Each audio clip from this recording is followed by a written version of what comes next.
Hey friends, it's Rachel with the Ponds Farmhouse, and today I'm going to be doing a little primitive pumpkin topiary. If you may remember, a few weeks ago I did these thrift store little urns or vases and made them look really rustic. Well, I decided that I wanted to use them on my mantle and kept racking my brain trying to come up with an idea.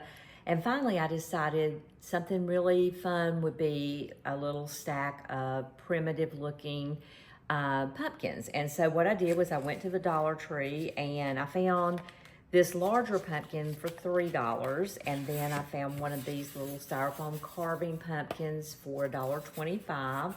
And then an actual burlap little pumpkin for $1.25. And so I'm going to be using these to create this fun DIY. So if that sounds like something you'd like to see finished, stick around because I'm going to show you exactly how to do it.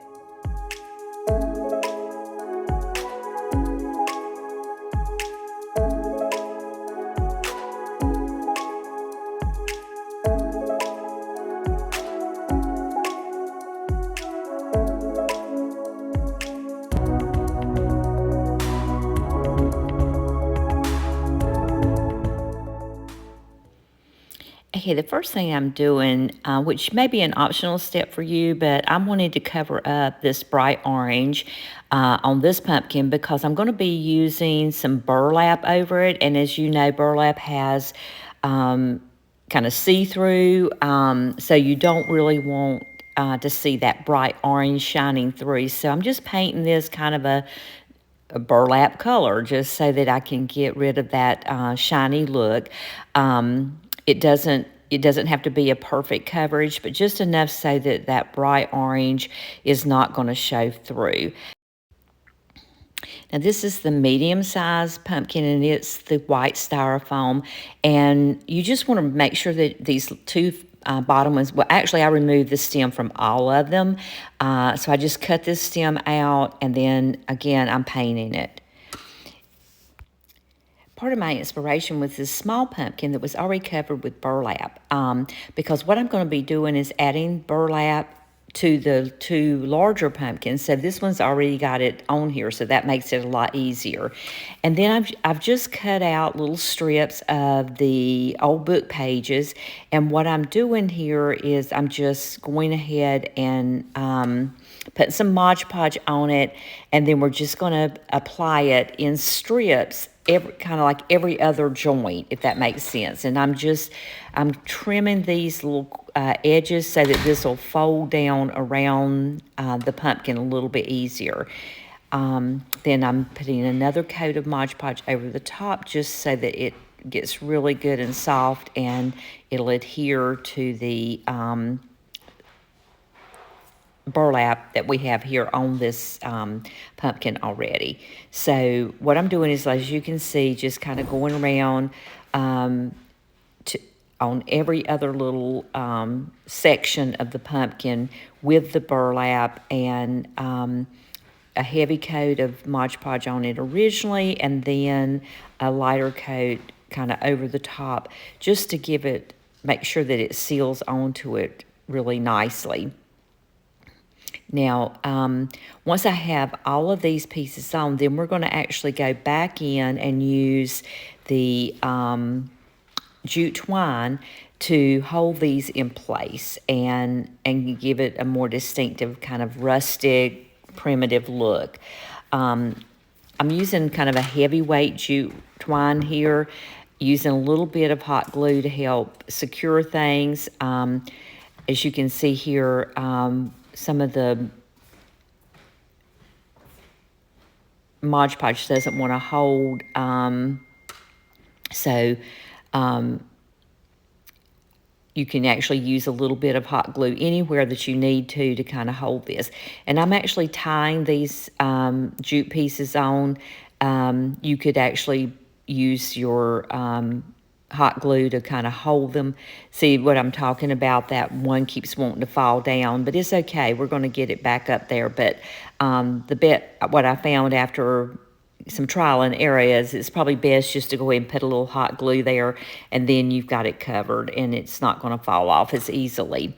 But just go all around all of these with the jute twine, and you're going to have a really nice finished little pumpkin when you get done.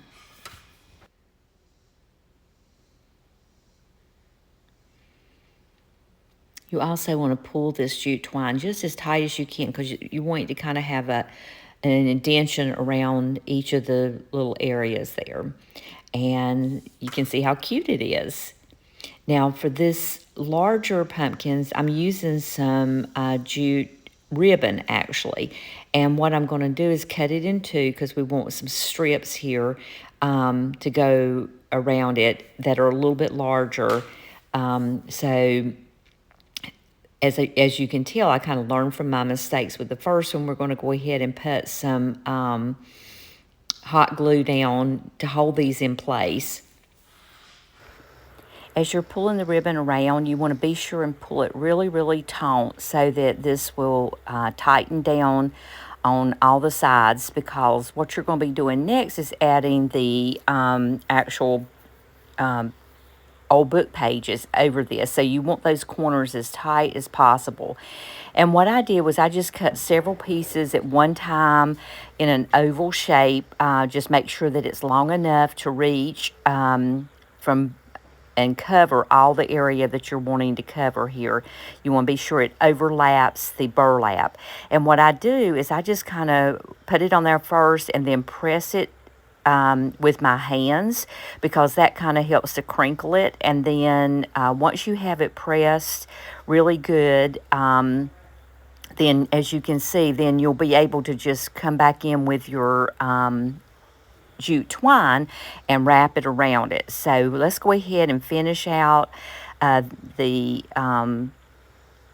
old book pages on all the corners that we don't have. And then we're going to go ahead and add some of the jute twine.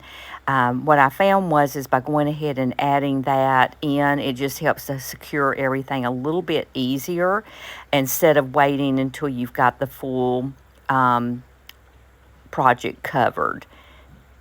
So we're just going to tie that in really, really tight, and then we'll go in and add the other two pieces of old book page.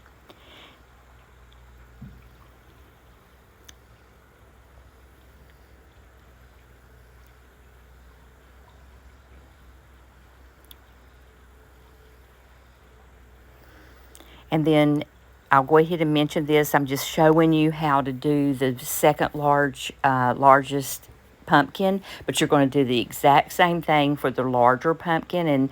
And when you do it, you'll just need to be sure that you've got enough burlap that it will cover between the book pages. But you shouldn't have any trouble with that. And what happens with the Mod Podge is it'll help hold those jute twines in place as well. So once you get it secured and tightened down, then you are ready to go, because those jute strings are not going to move after they've been attached with the Mod Podge. The one caution I would say is just be sure that you're pulling those jute twines really, really tight when you tighten them down. So there we go. We've got 2 of them and 1 more to go. Now the way we're putting this together is we used a bamboo skewer and just stuck down into the centers of the pumpkins, and then I'm coming back in between the pumpkins and adding a little bit of Spanish moss. And here we are, just adding that final top pumpkin here. And just squeeze them down and make sure you've got a little bit of that Spanish moss in between each one. And then what I decided to do was just find some old twigs out in the yard that gave me a kind of a funky look for a primitive pumpkin. And so what I'm doing here is I'm just going to add a little bit of hot glue to the top, stick that stick into the hot glue, and then go around that stick with a little bit more of the Spanish moss. And with between the hot glue and the Spanish moss and everything there, that twig is going to stay steady on top of your pumpkin. So we've got 2 of these made. We're going to just add a little bit more Spanish moss down on the bottom of them, because I'm not actually going to attach this to my urns. I'm going to just set it on top of it. That way I can just pull them off when the season's over and put something else in there for the holidays. So just add that Spanish moss directly to the bottom of your pumpkin, and then set it on your container, and you will have a really cute primitive looking pumpkin. So what do you think? Isn't that cute? Let's take a look at what they're going to look like over on the mantle.